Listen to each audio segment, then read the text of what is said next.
Hello, teachers. Did you miss me? Well, here I am again on this recording. So let's try to do this session with the same energy that we did the live sessions. I know I'm going to give it my all, and I'm watching you and listening from a distance. Okay, so this is our last session together, and unfortunately, we don't have Utah on this one. Don't give me a sad emoji here. Give me love. Okay, teachers, let's get started.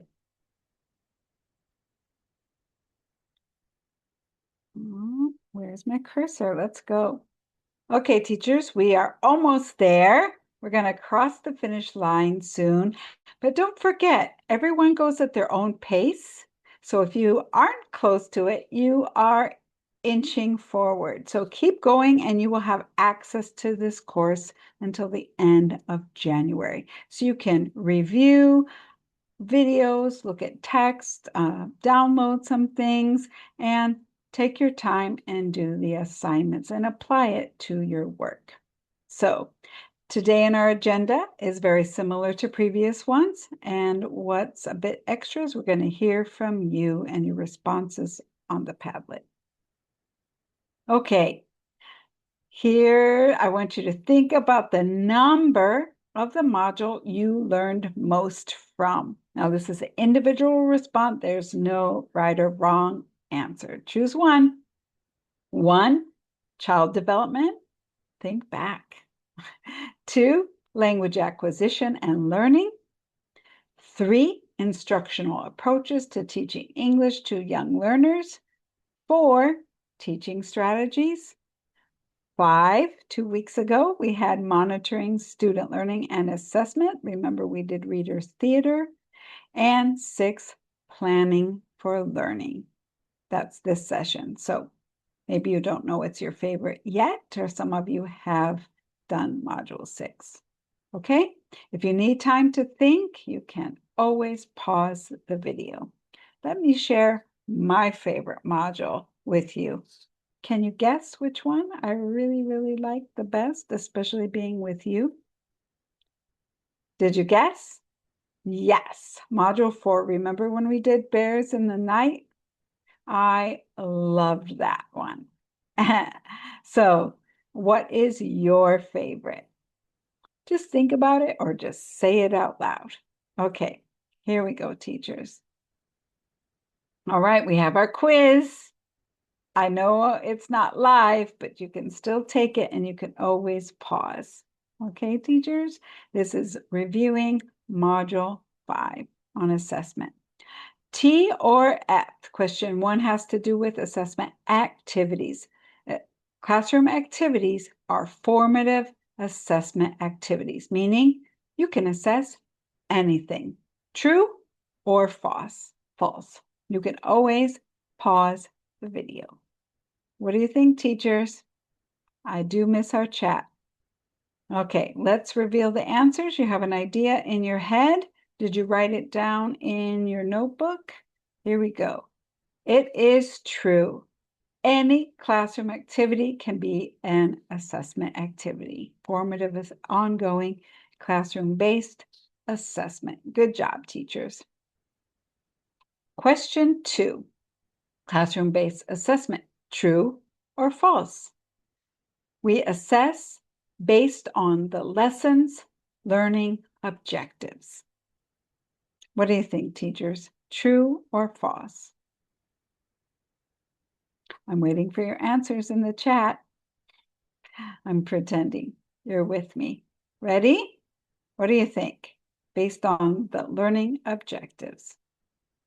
It is true. You got it. Good job. All right. Let's go to question 3. Assessment strategies. Again, true or false? We document our students' progress from the errors they make. Progress from errors. What do you think? Let's see. It is false. Let's look at the next slide. We document our students' progress on what they can do with the language. Of course, errors give us information that informs how we will teach or reteach. But we want to document progress moving forward on their successes and what they can do. Good job, teachers. All right, here's a survey. There's no right or wrong answer, thumbs up or thumbs down. Have you tried Reader's Theater yet? Remember the Gruffalo from last time? Thumbs up. Have you tried it or not yet? Or maybe you're not going to try it. I think you'll try it. And we gave you an idea, maybe Bears in the Night. It could be another story that you adapt. It could be something from your textbook. All right, if so, thumbs up or thumbs down. Did you and your students enjoy it? No doubt. And if not, when will you try it? Or what will you do differently? I just wanted to put that idea in your head so you'll try it. All right, teachers, we're ready for Module 6, Planning for Learning. So we're going to talk about lesson planning. So we already talked a little bit about it. Okay. Here we go. All right, here are our objectives. The goal is to design the learning environment through lesson planning, the classroom itself, and professional development. Okay, we will look at the elements of a good lesson plan, differentiated learning, the classroom environment, including classroom management, reflective teaching, and communities of practice. Now, and this is the module objectives. We won't look at each and every one of these closely in this Zoom session. Okay, again, we have our key questions. You can pause the video. Be sure to write these down, and these are a good assessment of your learning and for learning of this module. It's a good self-assessment. And our vocabulary. So take some time to see if you already know some of these words, and then check what you learn afterwards. And if you learn the vocabulary from this whole course, you will be able to have a more enriched vocabulary and an enriched professional vocabulary to speak to teachers around the world. All right, this is another survey. It's not right or wrong. Is it necessary for you personally, where you are, to write lesson plans? Do you have to do it? Number one, maybe yes, it's a requirement in my region. Two, yes, because I integrate new ideas that I've learned from this course or other trainings into the textbook lessons that I teach. Number three, no, the teacher's guide has the lesson plan. There's no need. No, number four, I don't have time. Okay, just think about it.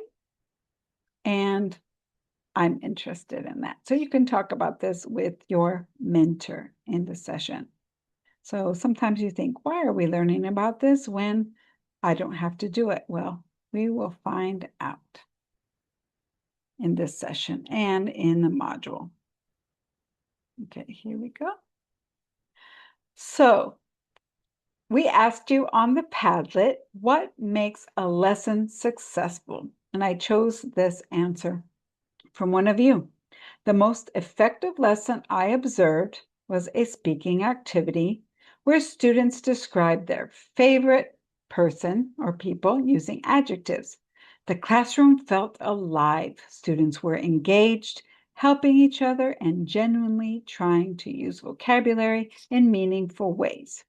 The success came from three things: clear modeling, a fun and purposeful task, and a safe atmosphere where students were not afraid to make mistakes. So what makes a lesson successful in your mind? Please check out some of the responses on the Padlet and contribute. Okay, where students are engaged, using vocabulary in meaningful ways, and it was purposeful. And they got to choose their favorite person. So there was choice. and personalization. Great. All right. We have been talking about TESOL International Association 6 principles, and it comes from a book called The 6 Principles for Exemplary Teaching of English Learners. And we have the special edition we've been looking at centered on teaching English to young learners in a multilingual world. So we are looking at today a couple of these principles. Mainly, can you guess? You can pause the video. Which one we'll be talking about in this session about lesson planning? Can you figure it out? So let's go through them and see which one. In the center, we want to know our learners. We've been talking about these principles in general, and some of them we've been talking specifically about. P2, Principle 2, create conditions for language learning. Principle 3, design high-quality language lessons. Principle 4, adapt lesson delivery as needed. Principle 5, monitor and assess language development. Do you remember that from session 5? Yes. And P6, Principle 6, engage and collaborate within a community of practice. So in this module, did you guess which one has to do with lesson planning? You're right. Principle 3, design high-quality language lessons. And we're also going to look in the module about P6. Great, teachers. So I just wanted to highlight this because this comes from TESOL International, and we have been looking at sections of this book, and I want you to know where it comes from. And you can look at the website right there. All right, teachers. So as you guessed, Principle 3, design high-quality language lessons. Okay, so we're going to look at the 3 best practices from this. I believe there's 4, but let's see. 3A we'll look at now, and we're going to spend more time on 3C, but we'll briefly look at, because they're all interconnected, right? We're going to look at 3A right now. Teachers prepare lessons with clear, age-appropriate outcomes and convey them or tell their students. So we want to look at outcomes or objectives. Okay, we'll look at the other 2 in turn. Here we go. So this is my favorite figure or chart from the book and from your reading. As you probably recognize, these are Bloom's, based on Bloom's taxonomy. And what I like about this, so we talked about having clear objectives, and we'll look at another slide, which words to avoid. And I'm wondering if in your book, your objectives use these kind of words we have under the remember category. I want you to pause and look at it. Of course, I won't read all of it. But what I like about is the title of this figure 3.5. It says cognitive engagement.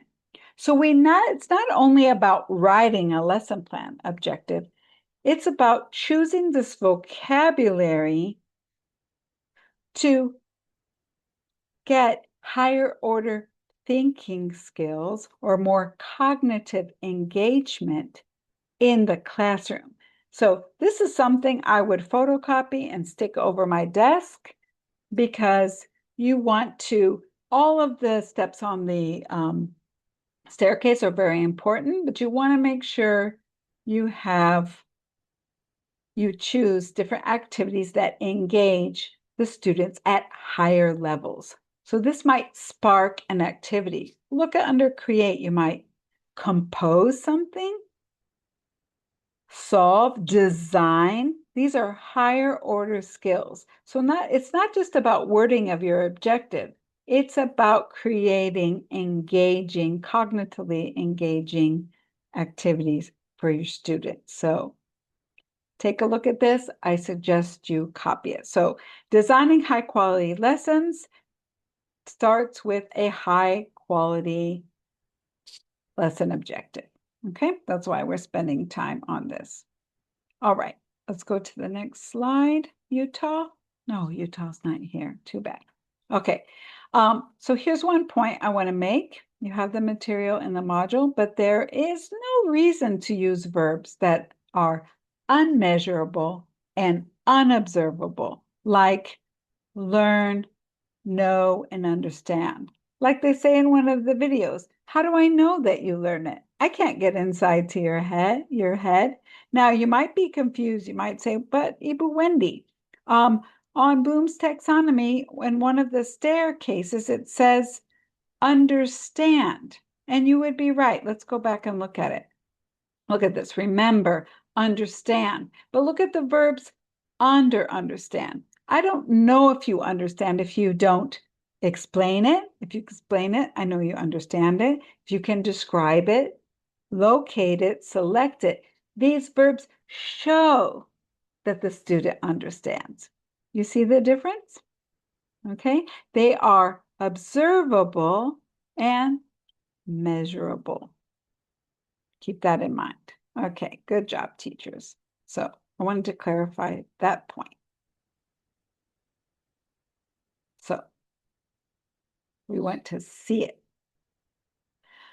So as you saw in one of the videos, this is one of our lesson objectives. By the end of the lesson, students will be able to, our swabats, use at least 5 adjectives to describe how their favorite animal looks, where it lives, how it moves, and what it eats. Now remember, part of designing high-quality lessons and starting with the objective is to convey or tell the students the lesson objective so they know and are invested in their learning. As we learned in the video, do you think this is a student-friendly objective or is it more a teacher objective? Of course, if you can see the question at the bottom of my slide, you know that it's more of a teacher objective. So can you pause the video and write in your notebook? No cheating. A student-friendly version of this objective. What would you write on the board or what would you tell your students? Okay, think about the level of the learner. I'll give you some time. Okay, and if you need more time, pause the video. Okay, teachers. Here's something I came up with. You can write I can statement because you remember from the last modules about what the students can do with the language. I can describe my favorite animal in 4 ways. There's many ways depending on your lesson that you could write the objective, but what you want to convey. So at the end of the lesson, if you have done it in 4 different ways, you can count. It's observable. They describe it or write it or say it. And you can count the 4 ways. It's measurable. Is your lesson objective a student-friendly version similar? Is it observable and measurable? Good job, teachers. Now tell it to your students. Good job. So I like to show this image because we start with a lesson objective that's cognitively engaging, measurable, observable. And then I like to already frame and create the assessment of that, and then design activities that will lead to meeting the objectives that I can assess. These 3 go together, and this is the order that I like to do them in. But sometimes people start with the objectives because you have to know where you're going. Then they think the road is paved with the activities, which is fine, and then assessed. But I just want to show you visually how these 3 are intimately connected. So I want you to think of it that way. What learning activities? will lead us to meeting the objectives and how we will assess it, which is also connected to the objectives. You don't want to look at something that the students haven't learned that aren't tied to the objective. And if your activities don't lead them there, you're not going to have a triangle. You're going to have a strange shape. Okay, so this is something I wanted to add to this module from Wendy's experience. All right. So keep that in mind when you plan. Here we go. So let's go to best practice 3B from principle 3. Teachers provide, that's you teachers, input through varied approaches, techniques, and modalities. I'm not going to spend a lot of time on this part because basically the whole course we've been talking about this, but I want to highlight a few things, and especially from this book. All right, this is my favorite table from the book, and something I would also print and keep above my desk. So there are multiple sources of language input and support. And we talk about scaffolding, instruction, but this is just a good way to get different kind of learning styles or preferences, and you can meet the needs of most of your learners. So when we talk about differentiated learning, we want to make sure we have not just visual support.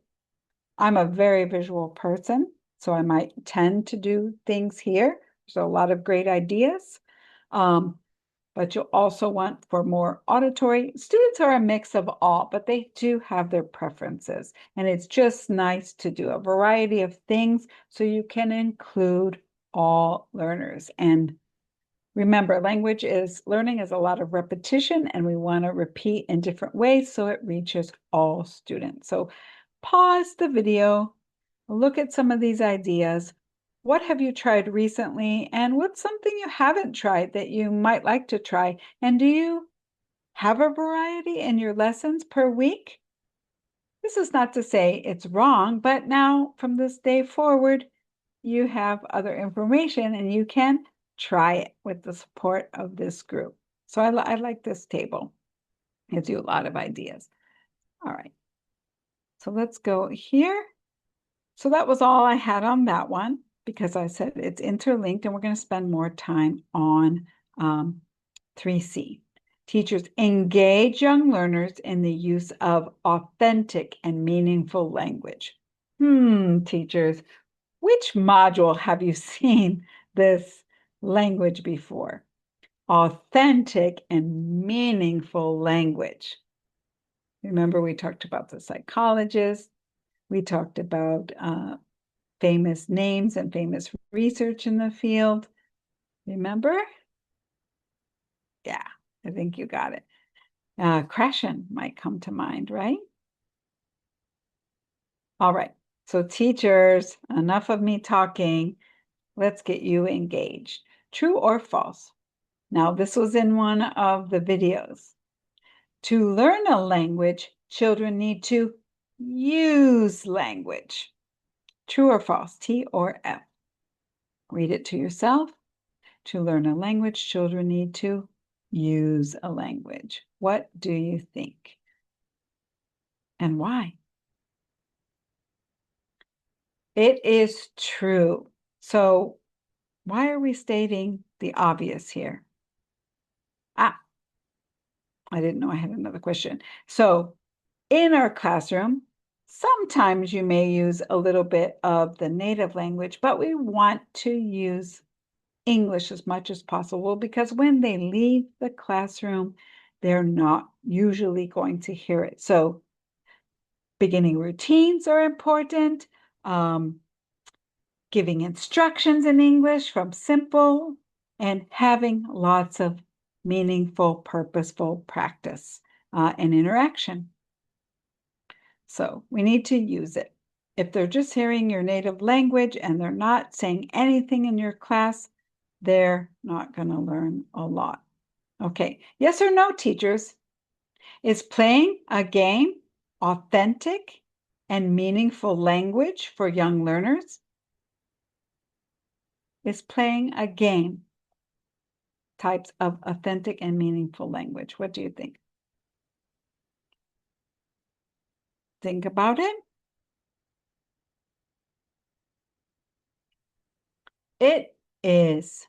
For young learners, children play games all of the time, and that is very meaningful and real. All right. This is my absolute favorite table because this will help you with your module assignment. Now, it's not the whole table, it continues, but you have it in your materials. I love that you get a description at each stage. It gives you the stages of the lesson and it gives you examples. So this is a really good scaffold for you teachers and a template for your lesson planning. Now, some of you said you might not do your own lesson planning, but when you want to integrate some of the ideas from this, you might want to write something up. And you might want to add one of these stages to make your lesson complete with the ideas you learned here and other places. So I love this. It gives you the stages, the description, examples, and I'm sure you have many other examples that you've learned in this course. So this is just part of it, and I want you to use it for your module assignment. So pay close attention to this, and that's something you also might want to download and cut out and have over your desk. And there's just a lot of great activities that promote language practice because we need to use it. All right, teachers. So talking about lesson planning, which is the best order to present skills in a lesson?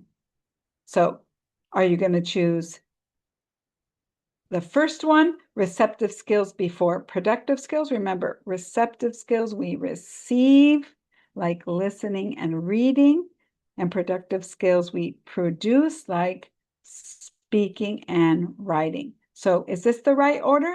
The first line, receptive before productive, or the second one, productive before receptive? Remember, you can pause and think. Try to think about it, teachers. So these are best practices of Principle 3. What do you think? Yes, it's good to listen and read before you produce, because listening and reading is a good model for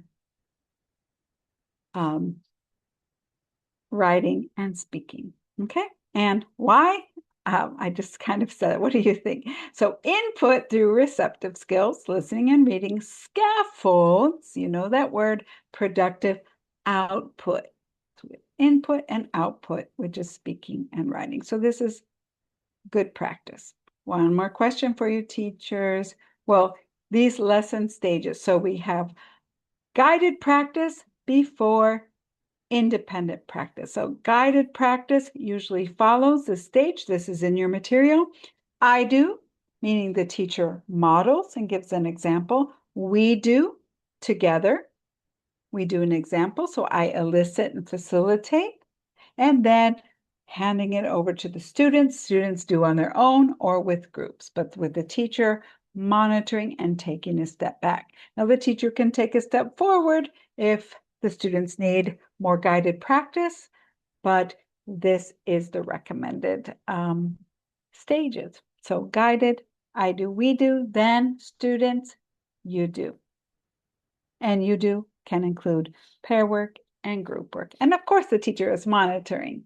Okay, so the teacher is around getting information. Good job, teachers. So we would be remiss if we didn't talk about differentiated learning. And here's a definition that I like from our materials.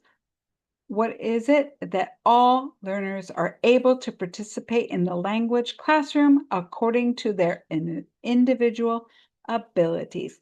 What words stand out for you teachers in this definition? Let's read it again. All learners are able to participate in the language classroom according to their individual abilities. This is the very simple but meaningful definition of differentiated learning. Now you might be thinking, I have a large classroom. How am I going to do this? But based on the definition, maybe you already have some ideas. Here we go. So you should vary the input. So we saw that table of different modes of learning. You can vary the means of input and output to differentiate learning. Learners can show, now multiple intelligence gets at this, you might remember, they can show understanding through role plays, drawings, posters, songs, poem, comics, the list can go on. And you've had a lot of support in this course to know different ways. It's including all learners where they're at so they can showcase their learning in their own way. Okay, so think of different kinds of activities where you put the spotlight on different learners. Okay, so what does this look like for large class size? Let me move the video so you can see that. Some ideas are peer teaching, so you can have different ability groups and students can teach each other. Okay, I usually don't love ability groups, but in large class sizes, this can work so that the students can be scaffolded. I've seen this done very effectively. Ability groups, so a higher group can have a different output, and the ability groups can have different scaffolds like sentence starters. One can do independently, one sentence starter, maybe one group fills in the blank, but it's the same activity, so you don't have to go crazy planning. And with AI is great for individual learning. Give me a thumbs up if you know how to use AI for individual learning or you're getting an idea. You can provide choice for the students so they and see what they choose, but you give the range of activities, this or that, or 4 activities. A verbal group can dictate to a writing group. A writing group writes a script for a verbal group. What ideas do you have for large class sizes? You're the experts. Okay, teachers, there are 3 areas that I would like to talk about of classroom management because, of course, managing the learning environment is integral to this principle 5. We are going to talk about rules, routines, and classroom atmosphere. And we've talked a little bit about these already when we talked about having a safe learning environment. Okay. So from the Padlet, we're going to talk about rules and attention getters. So this is from Anonymous. So in my first grade teaching context, the most effective strategies involve using simple pictorial rules like the 3 G's: good listener, great worker, generous helper. This is new for me. I really liked it. And clear nonverbal signals. A raised hand for silence to manage behavior quickly. Another person says, I use simple signals like a quick hand clap or eyes on me, 1, 2, 3, to get everyone's attention quickly. I also assign small roles like group leader or timekeeper so students take responsibility and stay engaged. Another person from the Padlet says, when the class gets noisy, I use quick attention signals like clapping or saying, hands on your head, to bring their focus back. Which idea do you like? Which one do you want to try? And I'm sure your ideas are on the Padlet. Thank you for sharing. Do read other people's comments. Okay, opening routines. Here's what some of your colleagues said on the Padlet. I greet them by saying, good morning, class. What day is it today? How are you today? Who is absent today? Then I ask them to count from 1 until the last and ask them, so I don't know what the last number means, but count and ask them some vocabulary that they've learned before. So they have a greeting and a review routine. Excellent. Thanks for sharing. There's a lot more ideas on the Padlet. Here's another one. I always make a warm atmosphere in the class by asking them what they feel today, happy, sad, or sleepy. Then I ask them to sing a song. I don't want to ruin your language by repeating that, but I'm sure you know what it is to make them enjoy it and ready to learn English. Another person says we usually start with a short song or warm up, then review, learn something new, play a game or do pair work, and end with a quick review and a goodbye chant. Do you have an opening routine and a closing routine? It makes lesson planning easier and classroom management as well. And as you see in the examples, makes a good atmosphere for learning. All right, so let's look at routines. A routine, this is from the webinar from American English, is any daily activity that students can complete with little or no help from the teacher. Again, a simple definition that allows us a lot of creativity. So I'm going to share with you, I'm having a little trouble with the cursor. Sorry, here we go. This is from Wendy's 4th and 5th grade class. As you heard in the webinar from American English, it's a do now routine. A do now routine is something students do as soon as they walk in the room. It gives you time to get organized and it takes advantage of every moment in your classroom. No time is wasted. So as students come in, they look at the board and they do it. So Wendy did this in 4th and 5th grade bilingual school. The journal Monday and Wednesday we did journals. So I had the journal prompt on the board. And Tuesday and Thursday they had free reading. I know I had books in my classroom. You may not, but you can do something else. Like they say in the webinar, the quote of the day. They can say what they think it means and give an example or write a dialogue and then share it. And Friday they had a free choice in my class of journal and free reading. And I'm telling you, most of them chose free reading unless they had something very exciting they wanted to tell me. Okay, so they knew exactly to look on the board.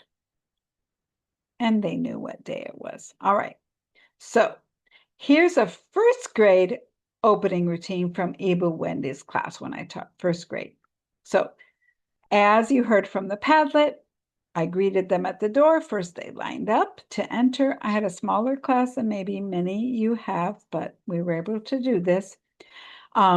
I sang a song for them to get into their chairs. Everybody stood behind their chairs. We did an opening verse. We did a seasonal song and rhyme. So if it was around Christmas time or it was springtime, depending on the season or holiday, we did a song with lots of movement and a game. And then got into our main topic of the day. These were very quick and the students knew just what to do. So it was great for classroom management and saves a lot of time.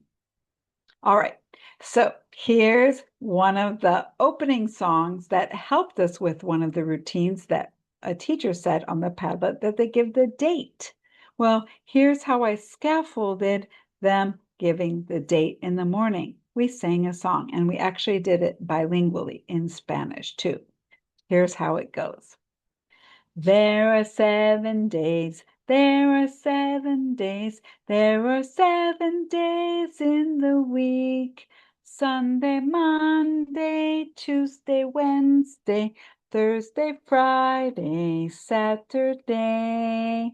So we sing this every day, and then little by little, they began to say the date. This is how they learned the days of the week.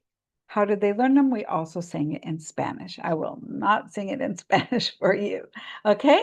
If you didn't get the song, you can pause the video, you can rewind, learn it, and sing along and use it in your classroom as part of your morning routine before they give the date. Okay?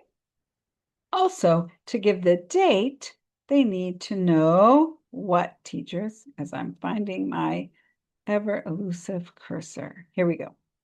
They need to know what? the months of the year. Yes. So you want to hear Ibu Wendy's song? I don't know where I learned it from.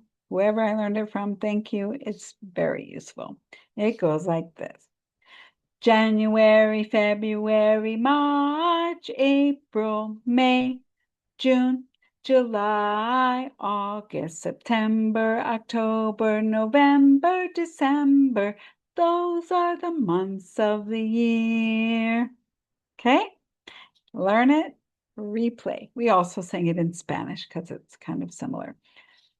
To add a little fun, I had the kids stand up and turn around when it was their birthday month. So this scaffolded also lessons on my birthday is in January. So it was a good listening exercise. And you could do a special movement for the month that you're in and then give the date as well.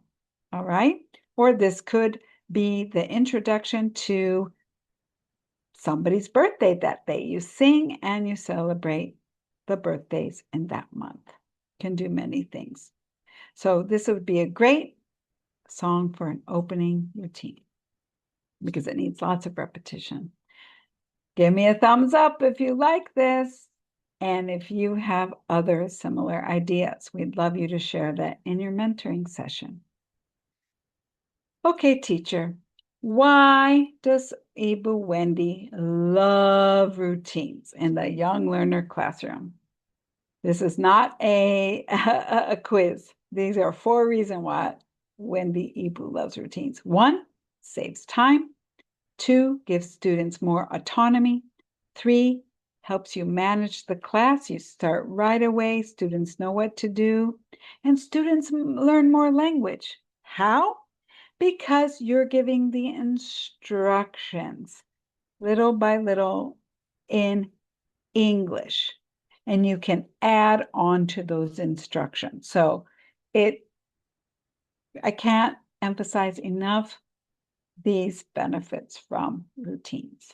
And don't just take it from me in the webinars and videos. It also says the same thing, but I wanted you to hear it from me. All right, our star resource is Sing Out Loud Songs. Please, please, please go to this website, americanenglish.state.gov. There are children's songs that you can use for routines, opening routines as part of your lesson, and closing routines, especially I think for the openers. Remember, I had a seasonal song. You can choose a song from this recording. And they also have wonderful activity books. So free resource, free tip, one of my favorites right there, teachers. Who thinks they're going to use it? Okay, now let's talk about our last part of classroom management is the seating arrangement. I realize a lot of you can't move your desks, but let's look at what your colleagues had to say from the Padlet. I like to keep the seating arrangement flexible, sometimes in rows, sometimes in small groups, depending on the activity. Someone else said, I arrange the desks in small groups or a semicircle so they can easily talk and work together. I also keep space in the middle of the room for games or movement activities. Obviously, some of you can move. You have this ability. Others may not, but you can think about how flexibly students can turn around in their benches and do group work or just turn to the side for pair work or sometimes come to the class. One clever teacher I worked with the gym teacher, the physical education teacher, and they were able to do some games in English during that period. I don't know, creative teachers, you'll come up with something, but these are from our Padlet.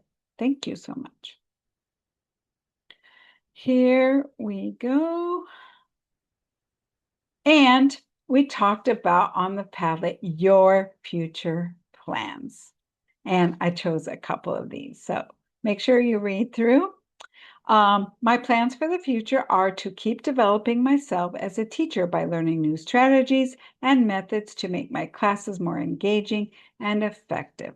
I also plan to integrate more technology and creative activities into my English lessons to help students learn in fun and meaningful ways.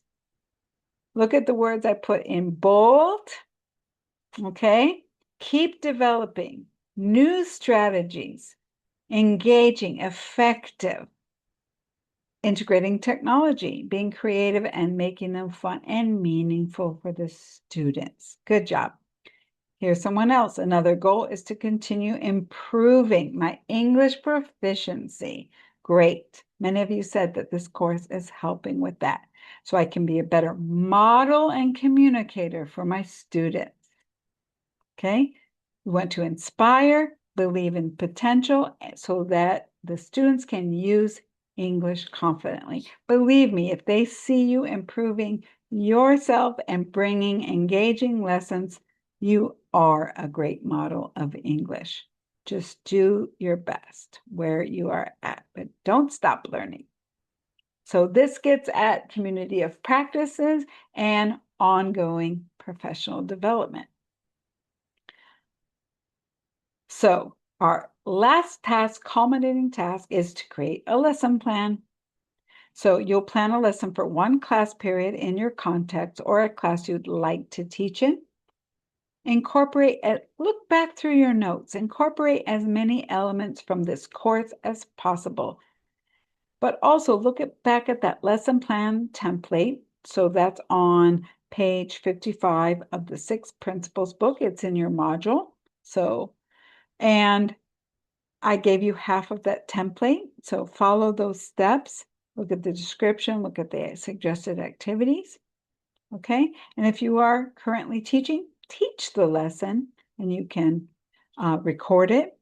I don't think you say videotape anymore. I don't know why I put that. Record it if possible and reflect.